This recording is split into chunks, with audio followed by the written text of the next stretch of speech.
আমরা নিজের চোখে নিজের বড় মনে করি, এরকম ডাকাইত আছে না নাই? নিজেরাই নিজে মনে করে কত বড় সাহেব, লাট সাহেব। মান তাওয়াদা তারাফা, এটা হচ্ছে সুন্নাতুল্লাহি ফিল আরদ।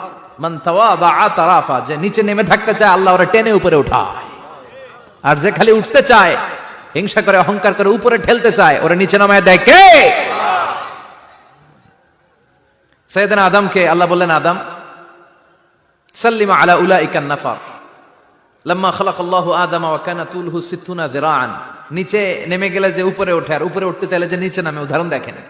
আদম আলাইহিস সালামকে তৈরির পর আল্লাহ বললেন, আদম সাল্লিমা আলা উলাইকা নাফার, এই ফেরেশতাদের সালাম দাও। কি দাও? সালাম দাও। কোনো প্রশ্ন নাই, আল্লাহ সালাম দিব কেন? ফেরেশতারা আমারে দিব না কেন? আমি আগে দিব কেন? কথা আছে কোনো? যেই সালাম দিলেন, সালাম দেওয়ার সাথে সাথে ওনার মর্যাদা বাড়িয়ে দিল কে? এত মর্যাদা বাড়ালেন যে নূরের ফেরেশতারা মাটির আদমকে সেজদা দিতে বাধ্য হয়েছে। চিৎকার করে বলেন ঠিক কিনা?